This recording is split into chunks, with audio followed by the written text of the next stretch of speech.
করবে আমার বন্ধুরা পৃথিবী ধ্বংস হয়ে যাবে এক পাহাড় এখান থেকে উঠিয়ে যাবে ভুটান পাহাড় জমিনের শিখর থেকে উঠিয়ে যাবে তারপরে হিমালয় পাহাড়ের মধ্যে টক্কর লাগবে তুলা কাফাসের মতো সিদ্ধিসান হয়ে উড়িয়ে যাবে আল্লাহ রাব্বুল আলামিন বলেন আউযু বিল্লাহি মিনাশ শাইতানির রাজীম ওয়া তাকুনুল জিবালু কাল ইহনিল মানফুশ আল্লাহ বলেন হয়ে যাবে পাহাড়গুলো ধ্বনিত কাফাসের মতো আপনার নেপ বানাইবার জন্য যখন মিস্ত্রি আসে যখন তুলাগুলো ধ্বনি করে এরকম বাইরে বেরিয়ে দেখছেন না নাই তুলাগুলো টুকরা টুকরা হয়ে এদিক ওদিক ছোটাছুটি করে ছিন্ন বিচ্ছিন্ন হয় এক পাহাড় আকাশ দিয়ে উড়িয়ে দেয় আর পাহাড়ের মধ্যে লাগবে টক্কর লাগিয়ে তুলা কাফাসের মধ্যে উড়িয়ে যাবে এখানে কোরআন কারীমের ভাষায় আল্লাহ জিবাল শব্দ ব্যবহার করেছেন আল্লাহ রাব্বুল আলামিন বলে ফেরেশতারে আমি যে পৃথিবীর কোনায় কোনায় যে বস্তুগুলো বানাইছি দেখতে পারছো এটার নাম হলো আল জিবাল পাহাড় বানাইছি বলেন সুবহানাল্লাহ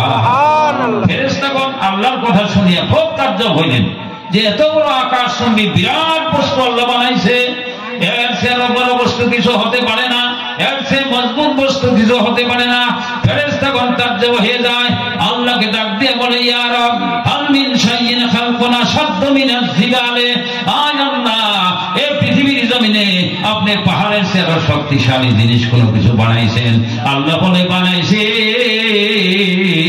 ফেরেশতাগণ ডাক দিয়ে বলে আল্লাহ আমরা শুনতে চাই আপনার কাছে কি বানাইছেন আল্লাহ রাব্বুল আলামিন বলে বানাইছি ওই জিনিসটার নাম হলো আল হাদিদ জোরে জোরে বলুন সুবহানাল্লাহ আল্লাহ বলে আমি লোহা বানাইছি হাদিদান মানে লোহা আল্লাহ বলে আমি লোহা বানাইছি আমার বন্ধুরা লোহার সামনে পাথরের কোনো বাহাদুরি নাই লোহার সামনে বলদার পাথরের বাহাদুরি নাই আপনাদের রাস্তা যখন এখানে নির্মাণ করা হয়েছিল আপনারা দেখছিলেন হায় হায় হাজার হাজার শুধু নয় শত শত লেবার গুলো ছোট্ট ছোট্ট লোহার হাতুড়ি দিয়া বাইরিয়া বড় বড় বলদার গুলোকে টুকরা করছিল নাই দেখেন না নাই দেখছেন না নাই আমি দেখছি দেখছেন না দেখছেন না ছোট বড় বড় হাতুর দিয়ে বড় বড় ছোট ছোট হাতুর দিয়ে বড় বড় আপনার পাথর করে বাইরে টুকরা করে আপনার রাস্তা বানায় করছেন আপনি দেখছেন না নাই তাহলে এত ছোট্ট একটা লোহার হাতুড়ির সামনে বড় বড় বলদার পাথর গুলো টুকরা হয়ে যায় তারা বোঝা গেল যে আপনার লোহার সামনে পাথরের কোনো বাহাদুরি নাই কেশার মিল দেখবেন বড়পাটা রোডে আমার বন্ধুরা নগরজারের মধ্যেও আপনার কেশার মিল আছে হাফাসালার মধ্যে কেশার মিল আছে যে দেখবেন লোহার কেশার মিলের ভিতরে বড় বড় বলদার ঢুকিয়ে দেওয়া হয় এতটুক তারপরে ছোট শুধু তাই নয় আমার বন্ধুরা কেশার মিলের মধ্যে লোহার পালায় যে পাথর পুড়ে গেছে গো আমার বন্ধুরা অবশেষে পাউডারের পাহাড় হয়ে গেছে কথা হাসান আমি একবারে পাউডার জমা হইতে হইতে পাহাড় হয়ে গেছে আমি বলার কারণ হইল তার মানে লোহার সামনে পাথরের কোনো বাহাদুরি নাই ফেরেশতাগণ আরো তাজ্জব হয়ে যায় ফেরেশতাগণ ডাক দিয়ে বলে ইয়া রব হাল মিন শাইইন খালকুনা শাদ্দু মিনাল হাদিদে আয় আল্লাহ এই লোহার চেয়ে আরো শক্তিশালী জিনিস কোনো কিছু বানাইছেন আল্লাহ বলে বানাইছে ফেরেশতাগণ ডাক দিয়ে বলে আয় আল্লাহ আমরা শুনতে চাই কি বানাইছেন আমার আল্লাহ ডাক দিয়ে বলে ফেরেশতারে ওই জিনিসটার নাম হলো আন্নার নার মানে আগুন আল্লাহ বলে আমি আগুন বানাইছি বলেন সুবহানাল্লাহ আগুনের সামনে লোহার কোনো বাহাদুরি নাই কামারের বাসা আপনারা দেখছেন কামারের কাছে যখন দাও বানাইতে যান পাশন বানাইতে যান খন্তা বানাইতে যান আমার বন্ধুরা এবার পাথরের আপনার কয়লা দিয়ে আগুন জ্বলিয়ে দেয় ভাতি যখন টানে আগুন প্রজ্বলিত হয় ওখানে লোহার পাতি ঢুকিয়ে দেওয়া হয় লোহার পাতি লাল হয়ে যায় আমার বন্ধুরা নরম হয়ে যায় কামারে হাতুড়ি দিয়ে পিছন দিয়ে সেপটা হয় লম্বা হয় দাও হয় কাশি হয় খন্তা হয় পাশন হয় ড্যাগার হয় চাকু হয় না নাই যা বানাই তাই হয় কারণ হইল কি আগুনের সামনে লোহার কোনো পাওয়ার নাই আমার বন্ধুরা গুয়াহাটিতে যেয়ে দেখেন যেখানে গ্যাসের ফ্যাক্টরি তৈরি করা হয়েছে বড় বড় লোহার বম্ব ঢুকিয়ে দেওয়া হয়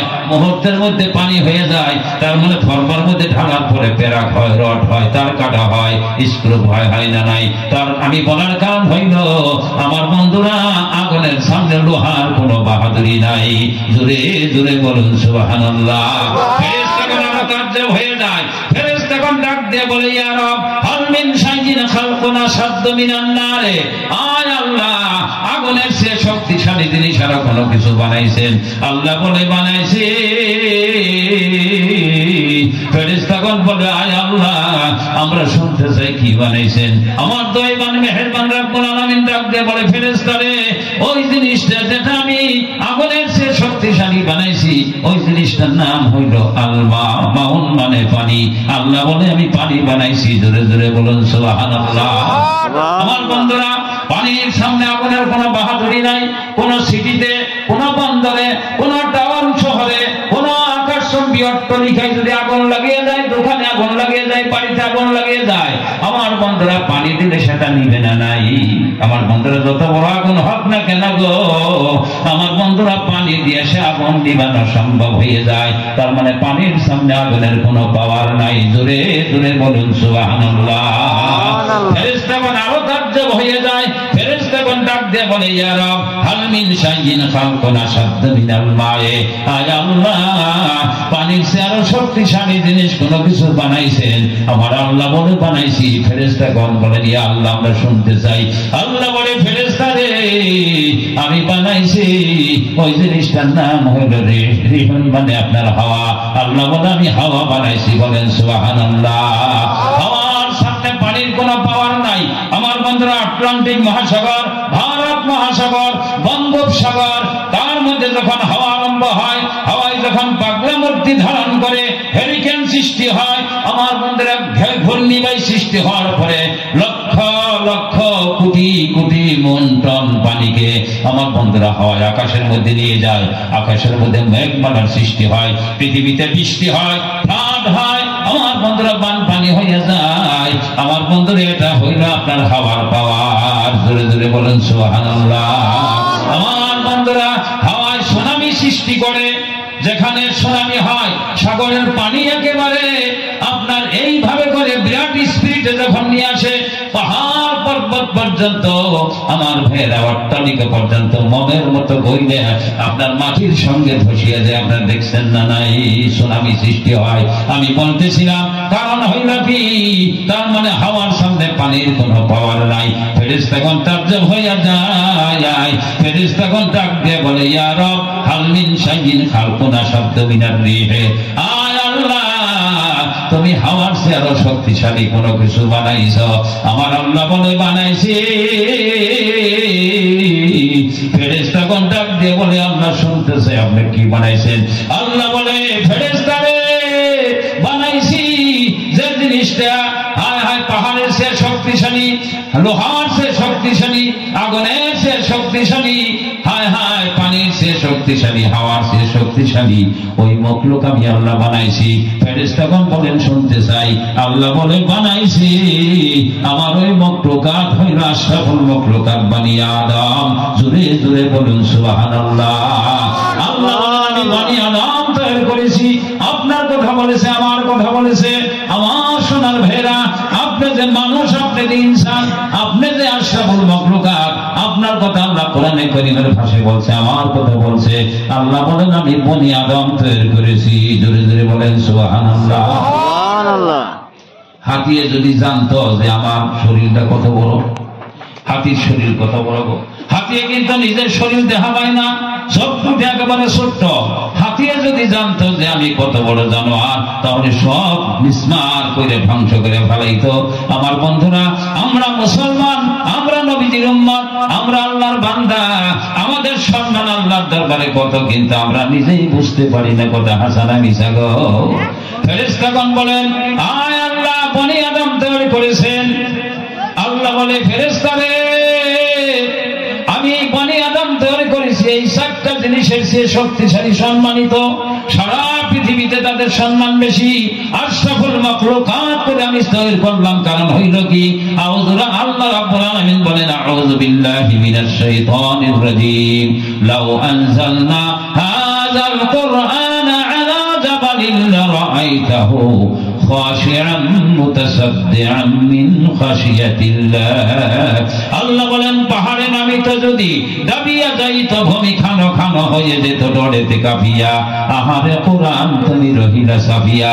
আল্লাহ বলেন আমি যদি কোরআনে কারীমকে যদি পাহাড়ের উপরে নাযিল করিতাম, তোমরা দেখতে পারতে গো আল্লাহর ডরে হায় হায় এই পাহাড় ধসিয়ে যেত, টুকরো টুকরো হয়ে যেত, খন্ড খন্ড হয়ে যেত, রেজা রেজা হয়ে যেত।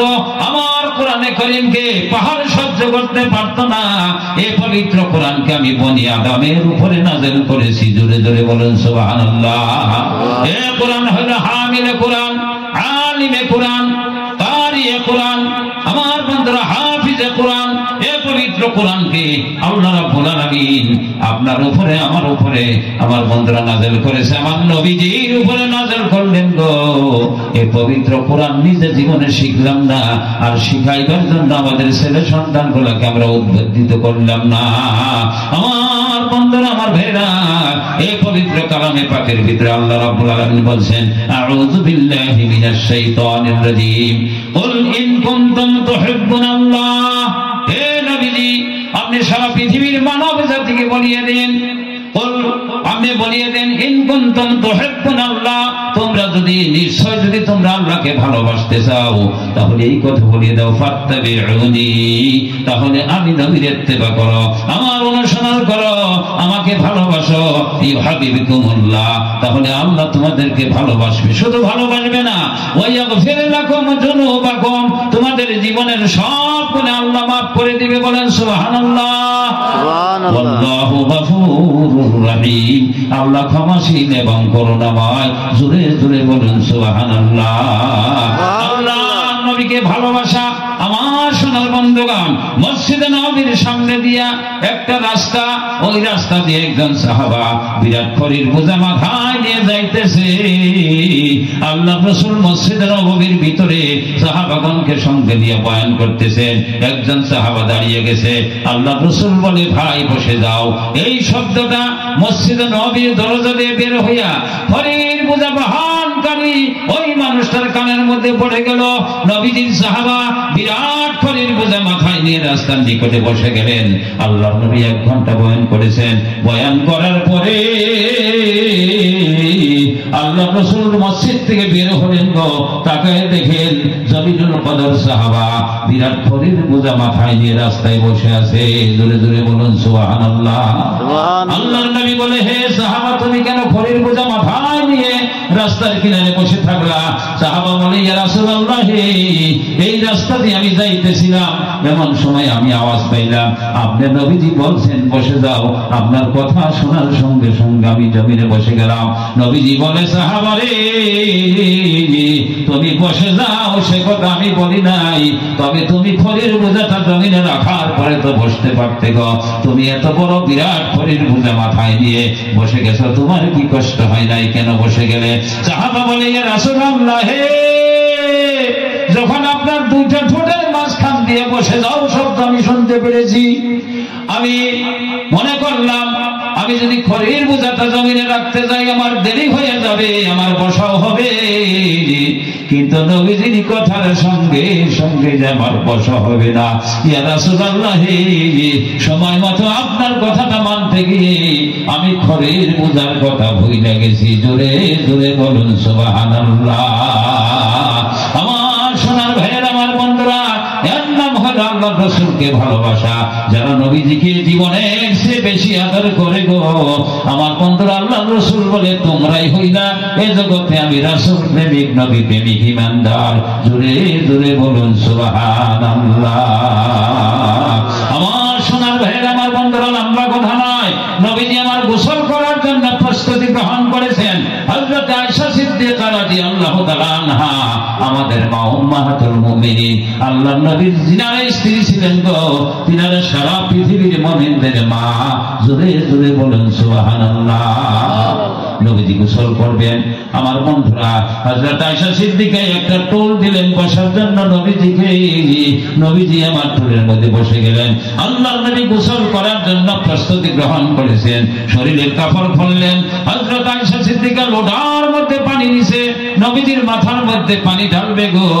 এমন সময় আল্লাহ রাসূলের জাসাদ মোবারকের দিকে তাকাইলেন, নবীজির শরীরের দিকে তাকাইলেন, তাকিয়ে দেখে নবীজির শরীরের মধ্যে গো অসংখ্য কালো কালো দাগ দেখা যায়, গর্ত গর্ত দেখা যায়, ব্লেক স্পট দেখা যায়।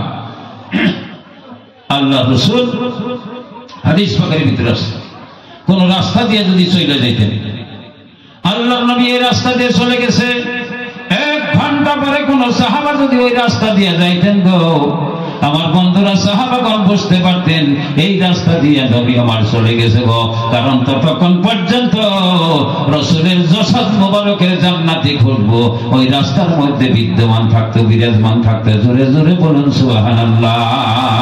আমার বন্ধুরা, আমার ভাইরা, আল্লাহর নবী যেন কোনো অন্ধকার রাত্রের মধ্যে কোনো অন্ধকার আলো ছাড়া, আমার বন্ধুরা প্রহর ছাড়া কোন কামরার মধ্যে যাইতেন। হাদিসের মধ্যে আছে গো, নবীজির শরীরের আলোয় প্রহরে পাওয়ারে ওয়ালের মধ্যে যে আপনার বালুর দানাগুলো লাগিয়ে থাকতো, ওই দানাগুলো সিকমিক সিকমিক করতে দেখা যেত। হারিয়ে ফেলেছি, অনুসন্ধান করে পাই না। আল্লাহ রাসূল ওখানে উপস্থিত হয়ে গেলেন, নবীজির শরীরের পাওয়ারে প্রহরে আলোয় হযরত আয়েশা সিদ্দিকার শরীরটা বিছিয়ে পায়ে ফেলাইলেন। জোরে জোরে বলুন সুবহানাল্লাহ। আমার বন্ধুরা, নবীজির শরীরের কালো কালো দাগ গর্ত দেখিয়া হযরত আয়েশা ডাক দিয়া বলে, ইয়া রাসূলুল্লাহ, আপনার এত সুন্দর শরীর, আপনার শরীরের হায় হায় রক্ত চোখের জন্য, পুকের জন্য, মাছির জন্য, মশার জন্য আল্লাহ হারাম করে দিয়েছে। আপনার শরীরের মধ্যে কালো কালো দাগ থাকার কথা নয়, আপনার শরীরে কালো কালো দাগ দেখতে পেয়েছি, এটা কিসের দাগ? আল্লাহর রাসূল স্তব্ধ হয়ে গেলেন। নবী আমার কিছু সময় পরে চোখের পানি ছেড়ে দিলেন গো, গাল বেয়ে নবীজির চোখের পানি নিচের দিকে পড়ে। নবী আমার বলে, আয়েশা রে, অনেক পুরানা দিনের কথা আমাকে তুমি মনে ভরিয়ে দিলা। নবীজি বলেন, আয়েশা রে, আমি যখন দিন জমিনে কায়েম করার জন্য, ইসলামের রাজ জমিনে প্রতিষ্ঠিত করার জন্য তাইফের ময়দানে গিয়েছিলাম, তাইফের মানুষেরা আমি নবীকে চিনতে পারে না, আদর করে না, আমাকে জায়গা দেয় নাই, আমাকে ভালোবাসে নাই। ওই তাইফের জমিন থেকে আমাকে তাইফের মানুষেরা বিতরিত করেছে, আমাকে আমার পিছনে হায় হায় ছোট্ট ছোট্ট তাইফের ছেলেদেরকে বেরিয়ে দিয়েছে, আমাকে পাগল বলেছে। তাইফের ছোট ছোট বাচ্চারা আমাকে পাথর ইট দিয়ে ঢেল মেরেছে। শুধু তাই নয় আয়েশা, তাইফের মানুষেরা এই পর্যন্ত করে আমাকে ছাড়ে নাই, আমার পিছন থেকে আসিয়া আমার ঘাড় ধরে ধাক্কা দিয়ে ফেলে দিয়েছে। আমি 3 জায়গার মধ্যে তাইফের জমিনে উপরে খেয়ে পড়ে যাই। নবীজি কান্দে আর কয়, আয়েশা রে, আমি একবার হুঁশ হই, আবার বেহুশ হই। আমি তাইফের জমিনে তাইফের মানুষের ধাক্কা খেয়ে তাইফের জমিনে পড়ে যে আমি গড়াগড়ি পেরেছিলাম অজ্ঞান হয়ে। তাইফের ভাঙ্গা ভাঙ্গা পাথরগুলো, শুকা শুকা পাথরগুলো, টুকরো টুকরো পাথরগুলো আমি নবীর শরীরে ঢুকে গিয়েছিল আর ঘাও হয়েছিল। ওই ঘায়ের দাগ আমার শরীর থেকে এখন পর্যন্ত নিশ্চিহ্ন হয়ে যায় নাই। ওই দাগ তুমি দেখতে পেরেছ। আল্লাহর নবী একবার হুঁশ, আবার বেহুশ। হায় হায়, কিছু সময় পরে নবী আমার দাঁড়িয়ে গেলেন। নবীজি তাইফের জমিনের উপর দিয়ে হাঁটতেছে, জুতা মোবারকের মধ্যে রক্তগুলো ঝরে ঝরে ঝরে ঝরে জমা হয়ে যায়। নবী আমার হাঁটে, আল্লাহ রাসূলের জুতা মোবারকের মধ্যে সব সব শব্দ হইতেছে। নবী আমার ক্লান্ত হয়ে একটা কালো পাথরের উপরে বসে গেলেন। নবীজি ইতিমের মতো, কাঙ্গালের মতো আমার বন্ধুরা মাথা নিচের দিকে দিয়ে পাথরে বসে। আমার আল্লাহ ডাক দিয়ে বলে, জিবরাইল রে, চলে যা চলে যা। তাইফের মানুষরা আমার ইতিম নবীকে মারলো, আমার নবীর রক্ত ঝরালো, চলে যা। আমার নবী যা বলে সেই কাজটাই করো। হযরত জিবরাইল আলাইহিস সালাতু সালাম আসিয়া নবীজিকে সালাম প্রদান করে আল্লাহর রাসূলকে ডাক দিয়ে বলে, ইয়া রাসূলুল্লাহ, আপনাকে তাইফের মানুষেরা রক্ত ঝরাইছে, আপনি যদি বলুন আমি সাফা মারওয়ার দুই দিক থেকে 2টা পাহাড় নিয়া কাফেরের গোষ্ঠী শুদ্ধ পিছিয়ে শেষ করে দেই। নবী আমার বলে, তাইফের সব মানুষ যদি মরে যায় রে, আমি কার কাছে নিয়ে যাব পবিত্র কলেমা তয়্যিবার দাওয়াত, লা ইলাহা ইল্লাল্লাহু মুহাম্মাদুর রাসূলুল্লাহ।